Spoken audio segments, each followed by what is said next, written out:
se trata. Qué expectativa, ¿no? 100 años. Es parte del recrudecimiento de una política de endeudamiento que viene desde que este gobierno asumió, ¿no? Hoy por hoy, si contabilizamos el endeudamiento total, estamos hablando de, en estos año y medio, más de 110.000 millones de dólares.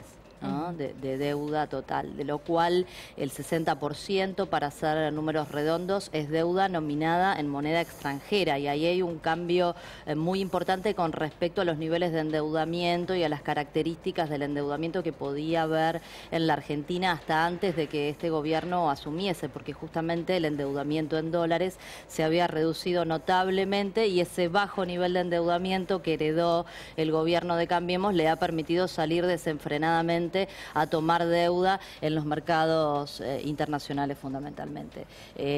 La gravedad de esto es absoluta. Estamos hablando en este caso de un bono que vamos a estar pagando durante un siglo, ¿no?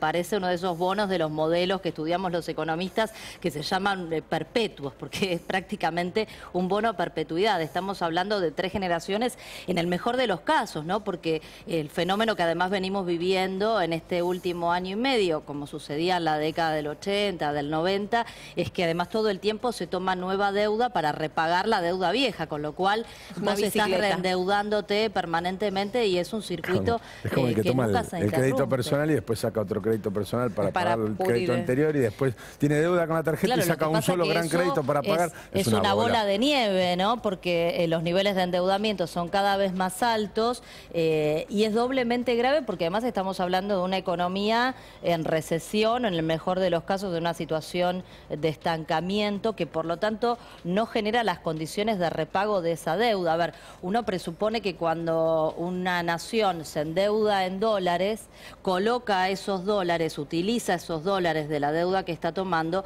para aplicarlos a una actividad que sustituya importaciones, y que entonces en el futuro le demande al país una necesidad más chica de divisas para pagar futuras importaciones, o para promover el desarrollo de actividades que son exportadoras y por lo tanto le permiten a la economía generar nuevas divisas, o por lo menos que lo invierte, digamos, en infraestructura para mejorar la competitividad sistémica de la economía y por lo tanto también mejorar las condiciones y el perfil exportador del país. Nada de esto ha sucedido.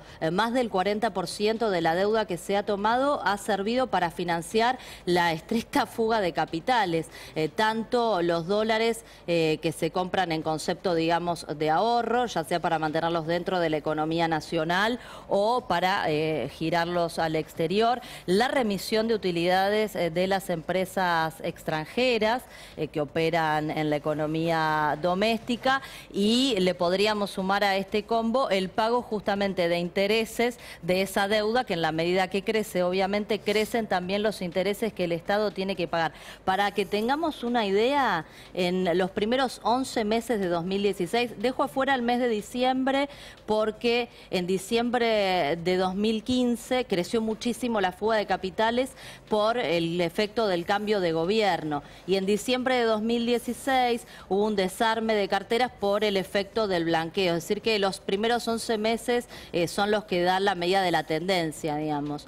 La fuga de capitales contabilizada por estos 3 conceptos, utilidades y dividendos de las empresas extranjeras, formación de activos externos y los intereses que se tuvieron que pagar por la deuda, se incrementó la fuga de capitales más de un 110%, es decir, se más que duplicó en los primeros 11 meses de 2016.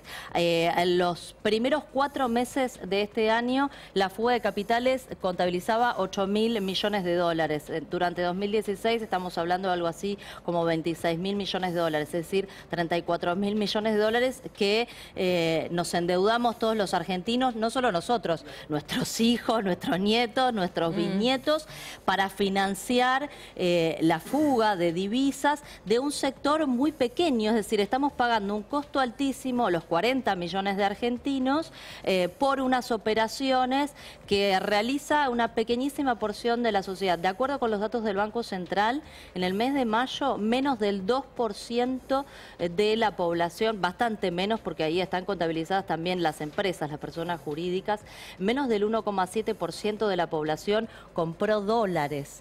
¿Sí? Es decir, que para que ese pequeño porcentaje satisfaga la vocación fugadora, que son por supuesto los que han sido beneficiados con las políticas, los que han acumulado más excedentes porque dejaron de pagar retenciones o impuestos a los patrimonios justamente de los más ricos, acumulan esos excedentes, los dolarizan y los sacan fuera de nuestro circuito productivo, obviamente lesionando el funcionamiento de la economía. ¿Quién invierte a 100 años?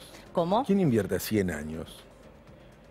Mira, hay algunos otros países que han emitido títulos con estas características. Lo que sucede es que también aquí hay que considerar una cosa, ¿no? Las tasas, ¿no? Que esta es otra parte de la cuestión, son muy altas, ¿no? Para atentar justamente a que se tomen títulos con estas características. Y además, cuando se comenzó este proceso de endeudamiento, recordemos que empezó con el pago a los buitres, ¿no? Se le pagó a los buitres, a sus abogados, se les pagó incluso la publicidad en contra de la Argentina que habían llevado adelante durante todo el periodo que duró esa confrontación, ese litigio, y se decía que eso iba a servir para mejorar las condiciones de endeudamiento externo del país y aprovechar la liquidez que existe en los mercados internacionales. La verdad es que uno observa los últimos títulos que han colocado otros países de la región, ¿no? Para comparar economías más o menos semejantes. Por ejemplo,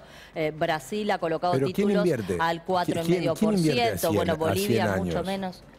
¿Quiénes son? Y operadores del mercado, los propios bancos, jugadores financieros. Después, obviamente, esos títulos tienen además un mercado secundario, digamos, exactamente, bueno, como todos los bonos, ¿no? Pero estamos hablando de tasas que hoy podemos estimar del 8% anual. Son tasas altísimas, muy por encima de las que pagan el resto de los países de la región, y podríamos pensar que vamos a estar devolviendo en el transcurso de ese siglo por el que se piensa estar pagando este bono que Finanzas acaba de anunciar que se va a emitir. Estaríamos pagando 8 veces la deuda que se tome, ¿no? En concepto de capital y de intereses. Con lo cual, la verdad es que es una situación muy, pero muy preocupante, y además es una bomba de tiempo, ¿no? Creo que no hace falta en esto ser economista, que todos los argentinos lo entendemos porque la memoria reciente es muy fresca. Las grandes crisis que ha atravesado reiteradas oportunidades en nuestro país han estado signadas justamente por crisis de deuda. Sucedió en la década del 80, sucedió en la década del 90, explotó la crisis más profunda y reciente de la que tengamos memoria, que fue el 2001-2002, justamente por la insustentabilidad externa del programa económico, que es lo mismo que estamos viviendo en estos días, y ojalá que el gobierno lo comprendiese y decidiera rectificar este rumbo que nos conduce a la quiebra, digámoslo con todas las letras. Gracias a los dos también por haber venido. Muchas gracias.